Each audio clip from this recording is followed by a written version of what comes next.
What's up, everybody? This is your girl Erica from the Classy Climb blog. Listen, we want to come in, we want to get to it. Listen, we're talking about Miami trailer park shut down. It's over, it's a wrap. We're talking about how they're going to make sure your beautiful children at North Carolina public schools cannot get any of that NIL money. That's right. They found a wiggle room. They're going to make sure it doesn't happen. And again, credit unions have some new rules. Why does this matter? Welcome to Wartime CEO. This is probably number 14 or 15th show. And the reason we're doing this is because there's massive transition going on. And I get it. Everybody's like super focused on let's just go there. In 114 days, there's Halloween. Listen, in about 50 some days, there's August 25th school for the kids. Let's talk about so many things are coming up and people are already gone. Half of y'all checked out for the rest of the year. You know it's true.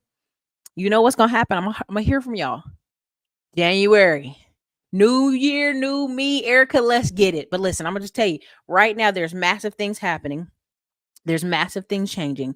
And if you guys do not see what's going on, you got to pay attention. All right. So let's go ahead and hit into it. Drop your city and state in the chat. Give love to the channel. Hit the like button. Now, I also want to give a shout out to Dr. Kayla. Dr. Kayla sent me some articles. Listen, a lot of y'all sent articles, and I'm sorry I don't give everybody a shout out. Dr. Kayla sent me some articles, and I am using them today. So I want to give her shout out. For those of you who send me stuff, message stuff to Enrique, we see it. It's just a lot. I just happened to see something today that she sent me in April. I apologize when y'all send me stuff. I'll get to it when I get to it. All right, let me show y'all the first one. We're going to go with what you can't do with your money for the first one. Are y'all ready? Here we go.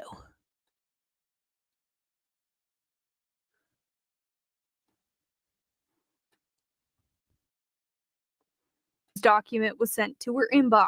I came to section 13, and when I saw that, it was very sketchy. It was very questionable. There was a lot of things that, for me, I have used money on. Section 13 states the prohibited uses, where users would agree not to request, send, or receive money related to all of the prohibited uses. Obviously some might Fair get use. illegal drugs, controlled substances, but firearms, ammunitions, and other weapons, materials that promote intolerance, violence, or hate. In whose definition? And what does that mean? A Ponzi scheme or pyramid scheme? Again, I don't know what that means. Patterson's document also claimed it prohibits traveler's checks, money orders, cryptocurrencies. You can't send money outside the United States. It also states users can't use their money for court-ordered payments, alimony, or child support fines. It just said all of these things you can't use your money on, which is very scary. Patterson says she spoke to her local branch asking what she should do if she doesn't agree to that. She basically made it known that you agree or you leave. So at that point, I started closing my accounts. After reaching out to ICCU, they stated, on June 26th, we updated our e-branch agreement to include standard industry verbiage. Let me just go ahead and give you a shortcut of what they said. Y'all were confused. No. Some of y'all are confused. See, the reason they had to say this is because they're in Idaho. You're telling Idaho folks they can't use their debit card to buy some pew, pew, pew? You're telling people in Idaho they can't buy no cryptocurrency? You're telling people in Idaho they can't pay their child support with their debit card? You're telling them if I buy traveler's checks from your bank and go overseas and something happens to me, those traveler's checks aren't covered? Wait. Did you just tell me I better not be a part of no Ponzi scheme? Did you just tell me that I can't be a part send money overseas? See, this is what's funny. A lot of y'all think I'm gonna retire and go hide out in Mexico. I'm gonna go hide out in the Dominican Republic for 6 months. I'm gonna go hide in wherever, Bali, Indonesia, UK, you name the country. I'm gonna be in Spain for 6 months, Erica. How about that? Let me tell you what happens, okay? And let me just very, very much clarify what just happened. Banks and regional banks, they go to trainings, conferences, seminars that are mandatory for the industry. They send their staff, everybody goes, yada, yada, yada, right? Well, guess what? Who are the first to implement things when they come down the pipeline? It's the regional banks. Because usually they have one or two people on staff that's their only job is to update forms and update things, right? Now, if the regional bank is doing it now, who's going to do it next? The big banks. Now, why is this important? And why am I talking to you guys like this? When you swipe your debit card, if you go back at least 10 years, your debit card used to protect you up to $10,000. You used to have overdraft protection. One of my business accounts has $10,000 overdraft protection. It's just included. I didn't find out till someone tried to hack me. And they said, "Oh my God, are these your charges?" I said, "No, help me, Lord. No, these aren't mine." "Okay, come on in. We're going to switch your card. We're going to do this. We're going to change the account." But they had already approved up to $8,000, y'all. $8,000 via my business account. And they had just covered it and said, is this abnormal? Hey, that's abnormal. What y'all doing? So you have to understand, this is why when you hear the guy from Catch Me If You Can movie says none of his children, none of his sons, his wife, no one in his family has a debit card. They only use credit cards. Why? Your credit card backs you up from $10,000 to $100,000. Now, most people say, well, Erica, people don't have discipline. They can't use a credit card. When you simply can go to Navy Federal and go, hey, listen, I want $5,000 secure credit card. Here's my $5,000. That's all I want. That's all I spend in a month, because that's my own paycheck, right? It should be only the amount you're spending. You should be able to pay it right back. And now you just use that card for the whole month. And that's it. As soon as your paychecks come in, they go pay that card off. But see, some people get greedy. They want to spend $10K a month. Baby, if you only make $5K a month, that's all you should be spending. Never use these debit cards, okay? And so what happens is, when I always make the joke and the comment that when you travel overseas, American Express will bring your body back. If you bought that ticket with American Express, there's fine print in there that American Express covers everything. Incidents, sickness, medical flights. American Express covers it. If you actually check your Navy Federal Credit Union credit card that a lot of y'all have, it covers you up to about $50,000. When they say, oh, you want to get this extra insurance by the rental car place and you have a credit card? No. You already holding $2,000 on my credit card. And in fact, my credit card covers $10,000. What these companies are trying to do, though, is they want to get cash money as fast as possible. They don't want to have to prove that there was a car accident, and here's some paperwork, and here's the police report, and here's all the stuff you need to go ahead and cover it with the credit card insurance. Okay? So this is why I want y'all to understand what's coming down the pipeline. You see, they don't want you buying cryptocurrency. What happens when things are shaky? People buy cryptocurrency. When they feel unsure, they're going to invest their money somewhere else. Ponzi scheme. So let's say you put money, $5,000 into something. You realize it wasn't a good deal. You call your bank. You say, hey, I need to flag this. I need a charge back. Oh no, what was that? It was an investment. Oh, that sounds like a Ponzi scheme. We ain't giving you your money back. Then you go buy ammo. Oh, did you buy ammo? Now you're in a database registry with the government. Okay, did you try to go overseas and use this money? Now you're in a database. Let's go there. You have child support payments. We don't want you in our bank. What is that saying? I keep telling y'all, child support is the equivalent of you're stupid. It's a stupid tax. It's two people can't figure it out without government intervention. Now, some people say, Erica, no, they make you get it and they make you take it out of your bank. And I try not to be funny with y'all, but I actually know two ladies who work over a huge social human and health services department in the state of North Carolina. And they're like, no, as long as people paying, we don't force them to debit anything. We don't take any money out of their account. It's when people get back paid for 15, 10 years, or they come in and, hey, this child's 12 years old and we want you to retro pay care for this child since they were 2 years old. And now you have this big debt. That's when people make you put your paycheck stub up there. They draft it from your account. Any other time, they don't do that. You can pay like a grown adult. See, these people out here keep telling you these beautiful lies because they want y'all to feel sorry for them. Well, you know, things happen. You get behind. Did the child get to eat that month? You don't get behind on eating, just like you don't get behind on your bills. So again, you know the numbers you have, right? We all know the numbers of bills we have. We know what's due. We know what's paid. If we got some kind of deal worked out with the creditor, great. But what this credit union is telling you, if you have child support payments or alimony payments, they do not want to deal with you at their bank. You will not use their payment services to do so. That's what they just said. You will not use their credit. Again, when you see it at this lower level, it's going up. I'm going to tell you right now, a lot of these credit unions y'all think don't have no money. They have the biggest amounts of money. They're dealing with farmers who are getting huge lump sums of money. These little small banks in parts of like if you go towards Houston, towards Katy, Texas, there is 2 farm banks. There's only 2 branches. Big money in that boy. They got brand new bank in the middle of a dirty little farm town before you get towards Katy. They got big money in there. They're getting millions of dollars via USDA loans, government related loans, farming loans. They're getting big money in those banks. Them farmers sitting there leaving that money in that bank. They don't sit at the farmhouse sitting on the corner. It's in those banks. So what they're telling you is to cover their butt, to not have to cover your butt. Oh, all these things are now, yeah, we just can't cover this. We can't cover you. We're so sorry. All right. So I just, now you're going to say, Erica, that's just one bank. That's just one credit union. Well, of course, when you look at it from that perspective, it's just one. But when you have people like me who do pull research reports on banking, and you know there's 2,114 banks that are in the possibility of default, which is a lot. They can't tell you which one. It's just a possibility. I don't look at it like that. Now, let me show you this right here. Now, you're going to say, people get their car repossessed. Shame on them, right? This is what people say. They don't know what they're talking about. It's something they say. They have no clue. Now, I'm not always going to bash you for getting your car repossessed. You got to do what you got to do. You need to put your car in the garage. You need to do whatever.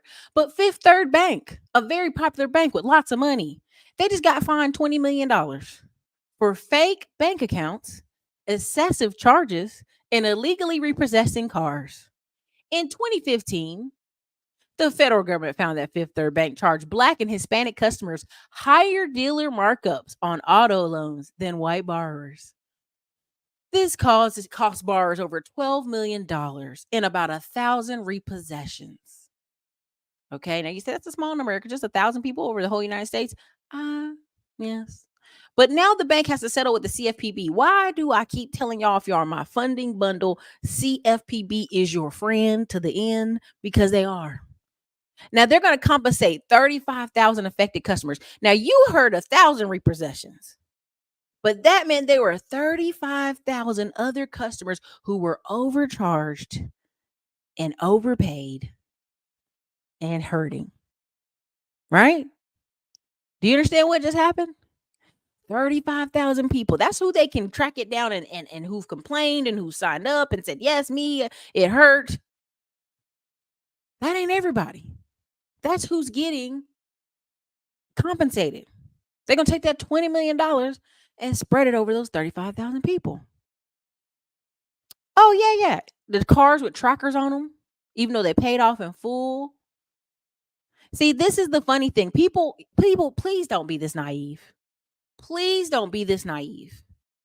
You think the government and you think banks cannot decipher from your social security number that is on your birth certificate when you were born at a hospital, where it puts your race on the birth certificate. It puts your mother race on there. It puts your father's race on there. They can't deduct from your address. They can't deduct from your name, Bonquisha Williams, that you possibly 80% chance you might be Black. Your name is Juan Carlos. You possibly could be Hispanic. Because this isn't just it just isn't race. It's also where you live. When I lived with my friend and we stayed in this house over here in Austin, off Runberg, off the hood, she's like, I don't understand why we're not getting approved for credit cards. Something's wrong. Something's going on. I don't understand. We're all complaining. Our friends who are Asian around the corner, they were the least. They couldn't get it. They're like, what's going on? We cannot get credit cards over here. Well, guess what? When we all moved a few blocks over, because she sold her house for $400,000, bought it for $280,000, sold it in a year and a half later for $400,000. We moved just a little bit further over to the Arboretum White side of town. And magically, as our zip code changed, we were inundated with offers, inundated with credit cards, inundated. Just every day, just coughing out the mailbox of credit cards. And I was like, what in the world? You don't think they can't deduct your race from a combination factor? You don't think an algorithm is smart enough to go, His name is Carlos Lopez. He lives off Juan Lane in Dale Valley, Texas. Interesting. Like your race is on your birth certificate. Your race is on everything you have. Like there is like it's in a system. Do you know what I'm saying? Like even if they had exactly. I know somebody who has a Hispanic last name, and when she would travel across the border of Arizona to Mexico, they would flag her. They'd be like, "Give me your driver's license. What's your name? Give me your driver's license." And they look at it. She's like, "Why am I being stopped?" And they just look at her. She's speaking English. They like, "Oh, okay. Have a good day." It was because of her name. It's because of her name. Her name is Hispanic, but she is a Black American. She's getting stopped at the border. You don't think these systems have algorithms to figure out, Rebecca Kingsley. Huh. Okay. Let's see. We could, like right now, there's a type of app. I can't tell y'all about it because it's not right. But it's a couple of different products I've seen where you can search up a person, right? You're looking for who you're basically skip tracing. Let's just say it that way. You're skip tracing. And you found out Rebecca Lynn lives at this house. Well, it will give you with approximation who is Rebecca Lynn's family. Oh, this is her cousin, Jeff Lynn. This is her uncle, Billy Bob Lynn. This is her other cousin, Aunt Dog Lynn. Like they're already telling you. If this person, let's just go there for a second. If this person has a felony and they're a minority and they live in this part of town, and these are the people possibly related to her, and I can get access to all their phone numbers. Hertz does this. Hertz was literally in a lawsuit for this. If you rent a car from Hertz and you go over the timeline, they have a system that was automatically calling people and saying, "Hey, your person's about to get arrested because they have not returned the car." They were saying people had extended family members they hadn't heard from in 10 years getting phone calls. AI is that serious. The data out there on you and your family and friends is that serious. They know it's you. You're not fooling anybody. I used to use Ben Verified. Yeah. Look up this stuff, y'all. This stuff, again, I've got 2 family members. We don't even speak to them. They left our family. They've been blackballed forever. And when someone pulled up some data on me, they said, "Are you related to this person?" Because they were trying to buy their house. And I said, Who? It's crazy. There's over 52 secondary sites that hold your data and information. So you telling me that the credit union, when you're online, they don't know I'm not Black. How can they know? There's so many white Williamses. No, they know. They know you're Black. It's very easy. It's very simple. This is why it's a fake argument when I go on conservative pages and I'm in conservative groups and they're like, "You guys are playing the race card. They don't even know you're Black. Where's a space for Black on your applications?" They just know. Easy. Right? You live over here on this side. You live in East Memphis. Let's take a guess. You live in East Nashville, right beside the historic Black College. Let's take a guess. I was literally in a funding training group that said, "Hey, if you live on a shitty side of town, let's go across town and get you a registered office, and let's go ahead and plat everything from that registered office on the nice side of town. Let's do everything from that side of town. Everything. If possible, put your address as the address there if you can, you know? If you have a family member who had a better address, use that." Literally in a funding group, they were telling me this. This is why when people say, "Well, how did they know they were Black?" They couldn't know you're Black. No, they know. They know. They know all your family members. They know if your family got a bunch of bankruptcies. They know if they got a bunch of repossessions. This is why I love CFPB. I blow them up. Please use CFPB. They're digging too much data off of you. Diamond Dave did a great show talking about it's almost a full-time job verifying your identity. Making sure other people ain't using your identity. Okay? I'm gonna keep it moving though. Everybody see this? Glad you saw it. I'm gonna keep it moving. Okay? Because I could rant on that for about an hour. I have to hold myself back. Now, you're gonna say, "Well, Erica, good gracious, calm down, right? Hey, chill. Relax." Okay, now here's another one. This is disguised as a, let me see. Yeah, I'm gonna go to eviction first, and then I'm gonna go over to associations matter. And you just saw a giant commercial. So hold on, we're gonna go to this one first. Here we go. This is in Miami. The Hoochie Daddies. It's not fair that they've been paying their rent and living on the property for so many years, and there's so many elderly and women and families and children who are there, and now they're just all being displaced. According to a lawsuit filed in Miami-Dade County Court, the Homeowners Association alleges the property owners won't provide essential services to the park, including garbage pickup, sewer and water lines, or adequate storm drainage. They go on to allege the property owner is willingly doing so in an effort to force people from their homes. Shots from above give you an idea of the area residents soon won't be able to occupy. Shots from the ground show the conditions residents want addressed. The black water from the waste comes up into the property, and it stinks up the property. Necesitamos ese mantenimiento. Also, just in the general property, there's not hygiene of and maintenance of the property. Delmy Ramirez says she's lived here for 10 years. She says the garbage isn't picked up regularly, so it often looks like what you see in this picture. She says every time it rains, it floods.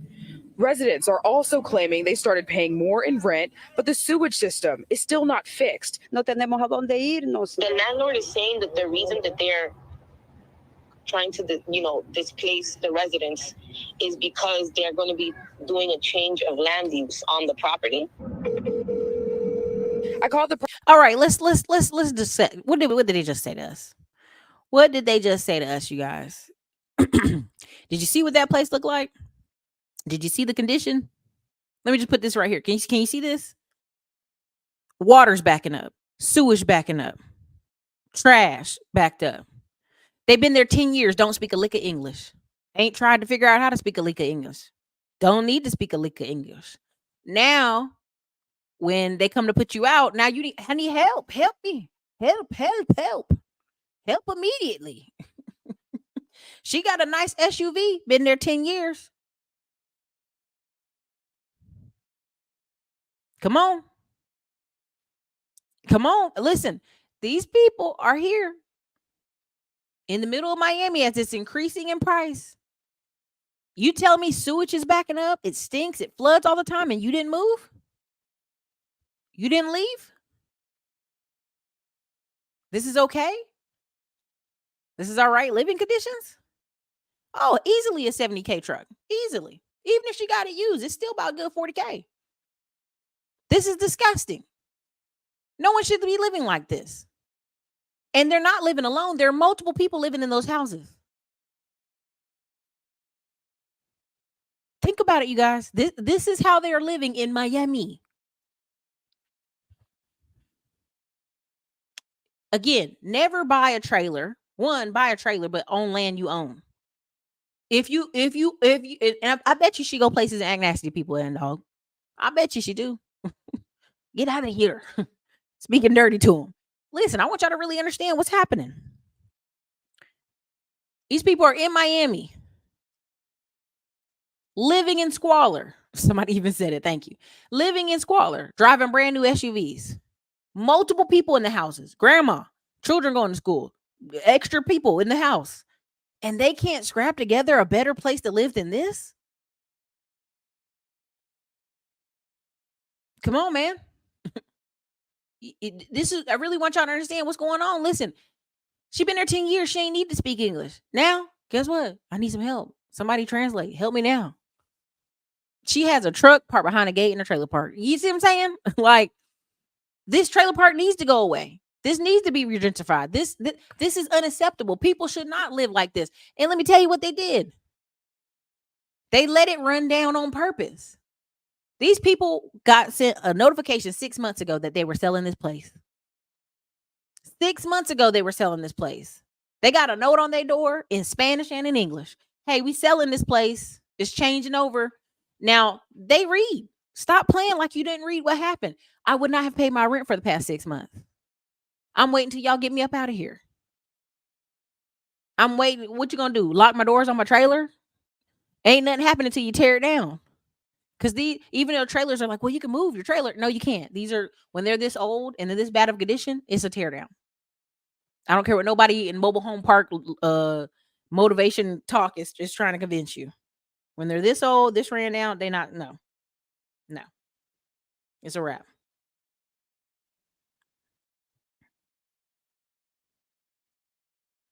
Okay?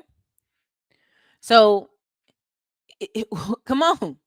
We got multiple people in the house and we couldn't figure out how to buy something in 10 years? Miami? Yikes. So again, I mean, look at the condition of it. Here it is. Look, this is the sky view. They not even properly spaced. Look at the roofs. Look at the tops. The roofs are leaking. It rains every day in Miami. I don't know how these people don't have just wet, moldy, mildew houses. Of the area residents soon won't be able to occupy. Now look over there. Oh, wait, hold on. I'm going to go a little bit back. If you look over there, that's a warehouse. This is industrial. So they're squeezed behind some industrial. There's a nice parking lot over here. This is unsanitary. This is nasty. This is why when y'all be trying to convince me, I'm living overseas and I'm living my best life. Show me a picture of your place. Show me a picture of the street you used to walk up to it. Stop it. Cut it out. The area residents soon won't be able to occupy. Shots from the ground Look show at this. Come on, man. Look at this. Conditions residents This isn't want picking on poor people by any means. They have 4, addressed. 5, 6 people in a Cuando house. llueve, The no black water from the waste comes up. estamos, Ramirez rent, but the sewage system is still not fixed. no tenemos a dónde irnos. The You're living somewhere where the sewage isn't fixed. You came to America to live like that? landlord is saying that the reason that they're trying to, displace the residents is because they're going to be doing a change of land use on the property. I called the property owner and he tells me this is an ongoing litigation matter, and at this time there is no comment. Hemos intentado de varias formas. They have tried through different means to get in contact with the landlord, including through their attorney, and it has proved very difficult. So as So you can understand, all these people are speaking Spanish. They're using a translator voice so that people can watch the news. I don't know if y'all understood that, but go ahead. it stands, by the end of the summer, these residents will have to move out. So you're getting another live look at residents who tell me that some of them have already been evicted and left. But this press conference, they will be demanding that this mobile home park be brought up to code and that they get to stay. But as for that, Get to stay? It's nasty. What do you? If some of you been evicted, go on, go somewhere. Live better. Go on, live it. Leave it. Get it out of here. It's terrible. It's absolutely horrible. lawsuit, there is a hearing for it in August. We're live in Miami. I'm Chelsea Jones, CBS News. Now, why they send Chelsea Jones out there? She may speak Spanish, but she was showing up using that translator phone to talk to these people. If you watch the clip, she's got the translator phone up. Oh my God. I'm sorry. I gotta get it again. Chelsea's a beautiful girl, beautiful chocolate girl. Thanks, Chelsea Jones. But the people I saw behind her, I'm no black. I'm Dominican. You know what I mean? Like, why they send Chelsea out there? It's Miami. Frustrated with Oh, GA4? sorry, I can't. I'm gonna stop. Let me get it myself together. No one should live like that. No one should be forced to live like that. It's unfortunate. If it's raining and black water is coming up from the ground, that's sewage. They're near industrial. So what other chemicals is in the air? Who's still living there? You know what I mean? Only thing thriving is the trees. Yeah, I mean, it's really unfortunate. Listen, I know y'all looking at the Escalades, the Silverados, all the stuff. I mean, again, some of these people might drive for Uber. Who knows? Nothing but pickup trucks. Yeah, making some money. Man, I'm telling you, she is very beautiful. That's why when people be like, "I'm moving to Miami," and you live in this, I'm like, no, there's crappy places in Houston. There's crappy places in Miami. Like, there's places in Houston that when I was driving through, I was like, "Y'all living here? Oh, honey, this is you can push this shack down. It's about to fall into the ground. Don't live here." Dirt road, a dirt road. Think about that. A dirt road in the middle of my. Come on. It's not even subdivision. It's just they just threw mobile homes up in there. They just threw them up in there. Stop it. You got to cut it out. Cut it out. I've seen a documentary where Mexicans were over here working, complaining they'd rather be back in Mexico. Goodbye. Hit the road. Kick the bricks. Nobody in the office speaks no Spanish. She was the only one to go down there. Listen, the Pembroke Pines news people need to get it together. And they want to go back. That's the crazy part. It's crazy. It's crazy. So let me go on to the next. Because I could be upset for a while. Because no one should have to live like that. Like I used to make a joke. I was there was some D-level housing here in Austin, and my friend was like, "Oh, we move over here." And I said, "Girl, I'll move into a nasty trailer in North Carolina before I move into that shit. I didn't leave North Carolina to come to Texas to live like that. I'll sleep in my car before I sleep in that neighborhood." Some of them was some Dominicans. Some of them was one or two at least. Me no black. One or two. Okay. Now let me see. Let me show you this. Okay, let me get to it. Now we're gonna segue because we've talked about the new rules on money. If you came here late, I'm so sorry. It's 140 people here. Hit the like button. We talked about banks at the beginning. We're talking about how banks are putting rules in. If you don't pay attention, they're literally saying you can't buy ammo, you can't buy crypto, can't do Ponzi schemes, you can't pay child support, you can't pay alimony. They're not playing with you. You can't send money overseas. You can't get a traveler's check with the money with your debit card. You can't do a bunch of stuff. So that's what we started with. Then we show you the evictions. Then we showed you some other stuff. Now let's go ahead and show you why proximity matters. Why it matters in sports and it matters in life. Now I'm going to show you a couple things. And we're going to start with I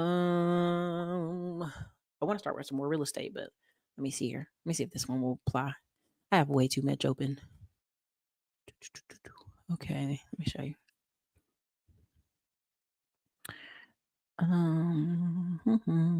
Okay, let me show you this first, and then I'm gonna show you proximity. 2 seconds. Give me 2 seconds. Yeah. There's a lot of basically here in Houston, here in Austin, and when I was in Las Vegas, we ran into a lot of Black Cubans, and there was 2,000 Cubans came here to Austin with Obama plan, right? When I was in Las Vegas, they were like, this guy was like, I'm talking about black as night, very tall. We're talking to him. He's like, then he starts talking with that accent. We're like, oh, brother, where you from? He's like, Cuba. I said, how was the Miami Cubans acting? He said, out of control. He said, I had to get from out of there before I punch somebody. So yeah, they be cutting up. But you still asking, he probably said no black. So anyway, here we go. Let's go. Real estate. Let me show y'all this screen. All right. So many of y'all are like, Erica, the prices, they just have to fall. You know what I mean? The prices have to go down and it's going to be great. It's going to crash. The prices are going to be low. That's what's up, Becky. And I'm telling you, no, they're not. This is literally projection maps for what's going to happen. Falling prices due to rising rates. Okay. We're here. We're at the bottom. We as low as we can go. It's going to do what? Going up. Now you say, Erica, no, it's going to crash. It's going to be down. Okay. 100%. Now, again, we've talked about this before. Now, these are apartment prices. This is what happened in 2008 with apartment prices. Low as a pregnant ant's belly. Can y'all see this on the screen? Let me make sure. Is this big enough? Put a 1 in the comments. Y'all can see everything. Okay. Fazone love is a big fat lie. Juju okay, though. Juju okay. All right. Now, you see this map here? Put a 1 in the comments if you can see. Cool. This is the Great Recession when it came to apartment prices. I'm talking about crash. 30% negative down. What's happening in 2023? Damn. What's going to happen next? What happens when it goes down like this? It goes up. I was down, but now I'm up. Okay, so listen. Downturns are opportunities, right? And I can put this on here, but when people say, I can't wait for it to go lower, I almost laugh because I don't think y'all understand that this is the bottom. Okay. The next 10 years, you're gonna be like, how, when I tell y'all, when you go to parts of California, you talk about, oh man, these houses $1 million. I've never seen somebody paying $1 million for this. The California people that have been living there 30 years are like, what are you talking about? It's been $1 million. They looking at you crazy, like it's been $1 million. That's how you're gonna be in some of these cities.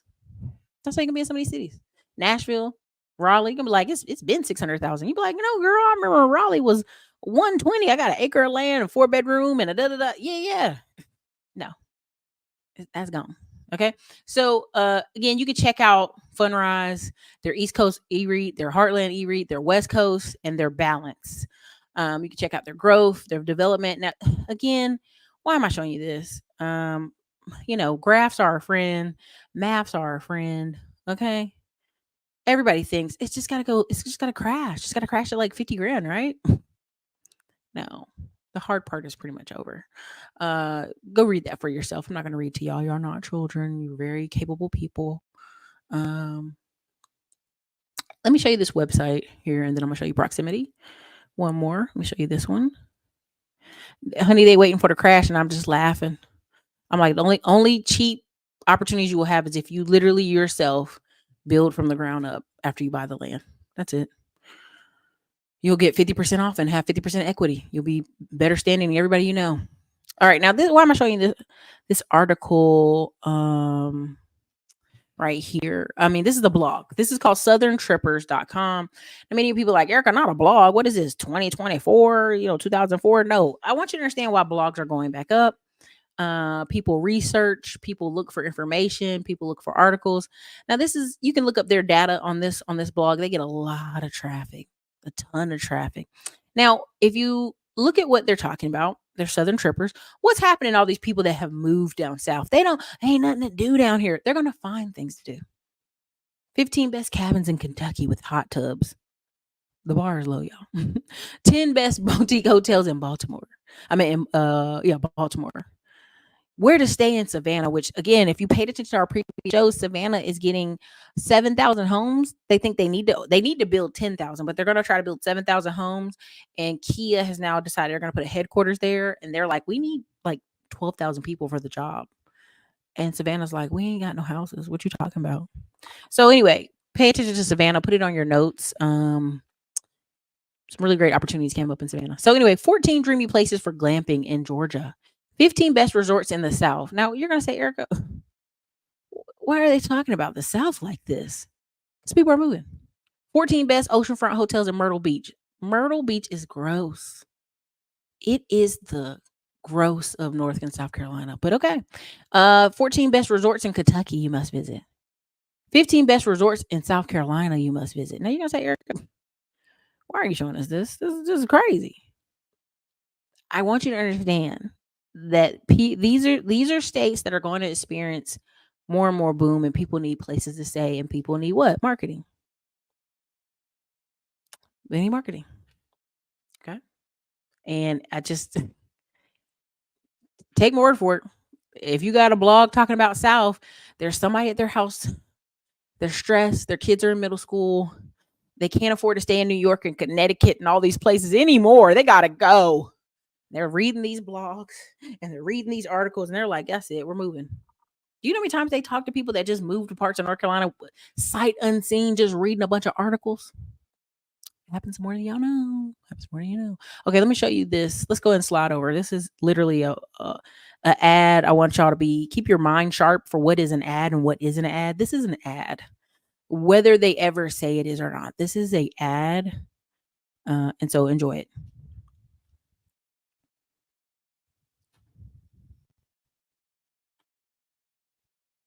That young people aren't down with dated interiors, average food, and stuffy dress codes like past generations were. Of the Manhattan-based hangouts, the Penn Club has seen a decade of annual net losses. The Cornell Club has lost $280,000 to $2.1 million every single fiscal year since 2016, and Princeton has been hit the hardest, losing about a third of its membership during the pandemic. More modern clubs like Soho House are stealing potential members too, with amenities like a rooftop pool and an omakase chef. It's easy to see why stuffy alumni clubs are struggling to compete. compete. Exclusive Ivy League clubs are desperate for members, and Gen Z doesn't seem to care. Turns out that young people aren't down with dated interiors, average food, and stuffy dress codes like past generations were. Of the Manhattan-based hangouts, the Penn Club has seen a decade of annual net losses. The Cornell Club has lost $280,000 to $2.1 million every single fiscal year since 2016, and Princeton has been hit the hardest, losing about a third of its membership during the pandemic. More modern clubs like Soho House are stealing potential members too, with amenities like a rooftop pool and an omakase chef. It's easy to see why stuffy alumni clubs are struggling.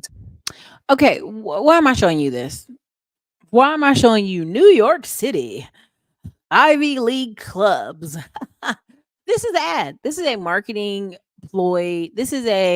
He's talking about how much they've lost, but guess what's going to happen? There are alumni who are out here in the world and they're like, oh my God, the economy. They're in New York. I should go to the alumni club. I should see who's in there. I should see the connections. This is why people are joining all these rent clubs. They're looking for community. This is an ad. It's disguised as a knock, but it's really an ad. I wish y'all understood the advertising ploy here. Oh, Gen Z doesn't care. Well, who does care? Millennials, people that are starting to get into wealth, starting to get into certain connections. Right? Because now guess what's going to happen? People are going to Google all today and all this week. How much is it to get in the Penn Club? How much is it to get in the... Well, what if I took classes and didn't graduate? Now, guess what else is going to happen? They're going to have alumni chapter, mini clubs in other places, preferably Florida, because what? Of New York. They're going to do some kind of Miami club. This is all this is. This is a very much a... they're going to come back later and say, oh my God, they cleaned up the alumni building. They changed it. There's even people in the chat tomorrow. Oh, I updated the Yale Club. Proximity matters. Okay. Being around other people in the same class matters. A long time I did not believe that. I believe you could just rise up, you can grow, you can do all this. But basically, as I've gotten older, I realized certain people from certain classes, all they want to do is shake booties and be in Miami with the hoochie daddies. Even when they get money, unfortunately. You'll get in certain middle class circles and it'll just click differently. That's why they make the joke of there's blue collar millionaires, there's white collar millionaires, right? And it's different. And sometimes blue collar dudes are just fun.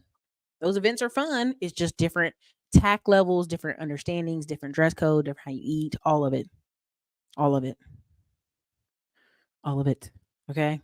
Also, these alumni clubs, if they got successful men in them, you see they showed those ladies that was on purpose. Oh, the Soho House is taking over. It's for the younger folks, right? Again, people go where if you told them basketball players and rich men were there, the ladies will be there. Just is what it is. Okay, this was an advertisement. Let me stop this. Let me go head over to show y'all what happened to the beautiful school children's. And another reason I keep telling y'all, you can't teach size, y'all. You just can't. Let me go here first. Let me go to this one first, okay? In Elia, in North Carolina high schools elites have been able to sign NIL deals as soon as this summer. The NHSAA Board of Directors will vote on the rule change Wednesday. Now, this came out early this year in May, but guess what happened all of a sudden? They said, you know what? We will allot NIL money into North Carolina, but it will only be for those at private schools and Christian academies. Now, what did that do and how did that happen? That happened because somebody's parent, somebody's board, some type of lobbyist came through and said, oh, we just can't be throwing money at these random public schools. These kids have no guidance. They have no one on staff to help them. They have no one on staff to guide them.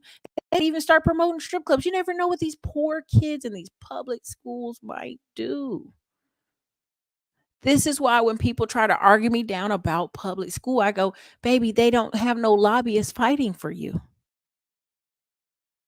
They look at public schools as the leftover places. Some of the best sports in North Carolina comes out of the East Coast, east of the state, public schools, because they don't have no private schools out there.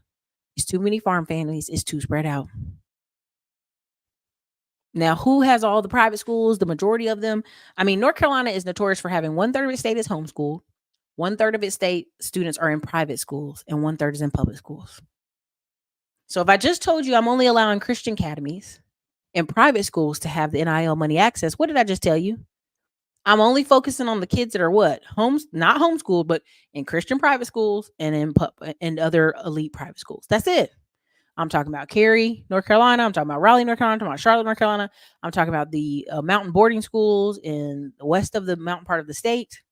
I'm talking about some of the private schools in Wilmington, but no, not all of y'all. I'm not spreading this money around. I'm not letting y'all have Bojangles commercials with the local school. No. So who fights for the public school kids? You already know, Hand Dog. This is how the private schools pick up all the kids that are super talented. Oh, your mom needs to live closer. Y'all need to live in a closer apartment. Here's a closer apartment over here. That's it. This is what Westlake over here got in trouble for. They kept magically having Samoans and random kids that were big as hell come over here to Westlake. Oh, how'd you get over here? How'd you get here from Hawaii? How'd you get over here from Arizona? Oh, we just decided to move to Westlake, Austin suburbs. Interesting. The most expensive suburb in all of Austin. How'd you afford that? Oh, we were gifted an apartment. Oh, you were gifted it. Interesting. You already know how this is going to play out. DMV private schools costing $60K or more. Very elite. Yeah. If your parents can shuck off $60K a year for you to be separated from other kids, they're a business owner. They're a high-paid lobbyist. They're a high-paid government agent. They're a high-paid doctor, a lawyer. They're somebody. Even if it would save them money to put you in public school, it's not going to. You already know. 6 scholarships. That's it, Ant Dog. They only take a few of y'all. Just a few of y'all acting right. Not too many. Okay? Let me go on to the next.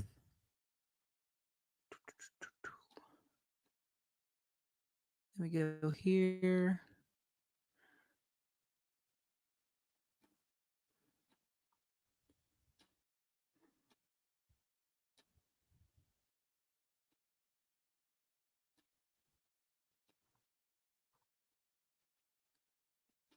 This is awesome. Georgia's 2024 offensive line class averages, okay, 6'6.5" and 345 pounds. You can't teach big. All right. For context, the average NFL offensive line is right around 6'4", 315 pounds. Now, to be fair, those are professional athletes. They're probably moving that 6'4", 315 on average at a pretty decent rate of athleticism. But the point remains the same here. Big people in college football move small people. Now, I love spread offenses. I think spread offenses in a lot of ways are the future. I think we're going to live in a world here in the not too distant future where a spread offense wins the national championship at some point. But even with that being the case, Georgia is making a statement, as they've made many times before. We are going to have the ability to make you say uncle, and that does not change with this 2024 offensive line class. I love it. Now, this is awesome. Georgia. First of all, this is a big ass man. Even sitting in his car in the frame of his video, he is a big man. I would not want to be caught in a dark alley with this big white man. I don't know where he lives. I don't care. He could be smiling as he walks past me, but I don't want to even be in the dark alley. Okay. I keep telling y'all, these schools from a young age are pulling in Samoan children that it's too expensive to live in Hawaii. It's too. Hey, come on over here. Come on over here. We'll put y'all in Las Vegas. We'll put you in Arizona. We'll put you in Texas. Texas all of a sudden got a bunch of Samoan children in Dallas. Just a whole school football team worth out of nowhere. But you can't teach big.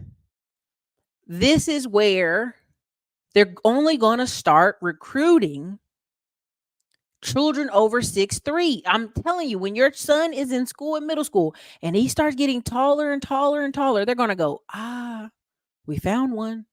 They're going to invest the time, the energy, the care, the stretching, the physical therapy with tall children, whether it's basketball or football. That's it. When you see Zion, they make all the jokes about he need to be playing football. He need to be playing football. Right? They're making these jokes because that's it. They're literally marking off, if these kids are 6'4" and up, great, we'll invest in them. Other than that, we're not investing in them. It's to a detriment. You can't teach size. These are big guys. So if you have a son or daughter, even the girls, when I played soccer and I went to college to try to play soccer, every girl was 5'11". Your 5'7" Erica had to go. I had to go. Couldn't even be on a practice team. Goodbye. Have a great day. You can't beat a bunch of 5'11" girls. They're just going to be faster, longer legs. They're going to beat you. They're going to outrun you. You're going to end up, you're going to get ran down to the ground. My 5'11" friend, she couldn't even keep up. Me and her both out there like, we're dead. We got to go. And I want y'all to understand, you can't teach that. This is a genetic, this is separation. The NIL money is separating you. The size and height is separating you. Okay? What do you have left? You need to be making sure your children, if they're under 5'10", which the average man in America is 5'9", average black man is 5'9", he don't need to be worrying about no football. He doesn't need to be worried about basketball. Now, he could be worried about baseball. He could do that. But honestly, you either need to be focusing him on golf, tennis, or some type of trade. And this is the big awakening. I mean, he can play the sports for fun, but that's it. That's it. That's it. Listen, guess what they want you to do? They want you to go get him a tutor. Go back to those coaches and say, y'all got some tutor money? Do y'all got some tutor money for this boy? If y'all ain't got no tutor money, I can't have him over here. Okay? So again, if you have a child that's going to be 5'9", 5'10" at most, I don't want them spending 4 hours a night playing basketball. I don't want them 4 hours a night focusing on football. They are showing you the door. They are showing you the door. They're saying, no, we're good. We're good. Are you at a private school? No. You're not at an elite institution? No. Keep it pushing. Have a good day. Goodbye. Have a good day. Please go focus somewhere else. That's what these companies are saying. That's what these companies are saying. That's what these schools are saying. They are literally, and now you're dealing with second and third generation kids of famous basketball players. Don't believe me? Let's take it to the next one. Let me show you this. Because you're like, Erica, you just have a hard on against the kids playing sports. You're a meanie. My son's gonna play the sports. Okay, let me show you this. LaMelo Ball starting a prep basketball academy. He's teaming up with Jermaine Jackson Sr., teaming up with Carolina Courts, based out of Charlotte, North Carolina, to create a one-of-one preparatory academy. You don't think they gonna make sure this boy is straight? You don't think they gonna make sure they got some money? Carolina Courts is excited to announce the launch of 101 Prep Academy. Prep Academy is brought on to you by the 2021 Rookie of the Year LaMelo Ball and Jermaine Jackson Sr., an exclusive partnership with Carolina Courts. This will provide student athletes with the opportunity to compete at the highest level, equip each player for success on the court, prepare each athlete for a brighter future off the court. Carolina Courts is a state-of-the-art multi-court facility located in North Carolina. What are they telling you? We're making places for the best kids. That door is closed. If you're an American, if you didn't look at the draft and saw the first 6 slots went to somebody in France that's over 6 foot tall, over 6'4" tall, I don't know what you were doing. I don't know what you were watching. They took a kid with a busted up knee. Right? Right? Is he the one that got arrested in China? Yeah, he's the one that makes $330 million. I'm sorry, Erica, but there are too many parents who view their kids entering the NFL draft as a retirement plan. They really do. It's really unfortunate. I'm 6'4". I was going to 9th grade. The football coach pulled me off the band to play offensive tackle. You already know. He saw you in the standings like, not today. You ain't playing band today. Come on down, buddy. Come on down the road. What are you doing? Why are you in the band right now? Okay. So I want y'all to understand, A lot of the stuff that you think is open is swinging. It's a very big transition mode. I know it's a lot to focus on, but I wanted to bring up the banks. I wanted to bring the stuff up to your attention because I see it. I see what's happening. Again, the banks only want to deal with companies with some money in their pocket, and people who are business owners have a little bit more say over the next couple of years as far as landlord property issues. Right now in California, at Los Angeles, 85% of all the landlords are mom and pop. This is why they've been like, hey, stop, California. You're not going to keep giving these people COVID extensions. They've been the people fighting the hardest for them. He said he will have a trade. Even if he's big, no league is guaranteed. It isn't. And again, at some point around 16 to 18 years old, you start taking them to conferences, you start taking them to other places. They start seeing what's up. There you go. Look, the press just reported Shack Foundation just bought nearly 5 acres that we use to provide academic and career resources for Las Vegas youth. I mean, they're making Las Vegas between the hockey, the ladies basketball, the men's football. Give them a second, they're gonna get a men's basketball team out there somehow. Them or Seattle, one of the two has to do it, right? Again, this is average height, but what have you seen in the last 2 sets of drafts? Go look up the height in the last 2 sets of drafts. It's only guys over 6'4". Keep looking, keep watching. Keep watching. Some of these people have to phase out. Some of these people have to phase out, but you're talking about 7'4" guys, 6'9" guys, 6'8" guys, 6'7" guys. They're coming. They're coming. Please go look at the average roster. Like, go look at the Charlotte Hornets. Go look at the people they even let go. They let go of 2 guys that were 6'6". That's a wrap. That's a hoop dream. That's what we call hoop dreams. They're a dream. You have to wake up. Don't have your son out there in fantasy land for 15 jobs that open up every year. Don't do it. For sure. Baseball, Oakland A's coming to Vegas. Yeah. Yep. So, why did I bring this up today? Why is this important? 1, check your bank. Don't just get stuck with one bank. Imagine that lady reading that and realizing she had to close all her 5 accounts and go find a new bank in her town that day. Very stressful. I've had that happen where banks close for goofy reasons. They're like, oops, my bad. You can reopen it. Well, I don't want to work with y'all no more. But at the end of the day, pay attention. Stripe is changing some of the stuff. PayPal's changing some of its stuff. And you just have to be ready to be nimble. And that's the best way I can explain it to you. So I hope this was a helpful Wartime CEO. We should get back on track with some other stuff coming up here shortly. We have like a documentary thing coming out late September. Again, August 25th, which I think is, 50 some days from now or something, less than that. Or 40 some days. We'll be in Atlanta, Georgia. We'll have our Classic Con meetup August 25th. Link will be in the pinned comment when this renders. I hope you guys are ready. I hope you guys are prepared. This is your girl, Erica, Classic Con Blog. You guys have a great evening.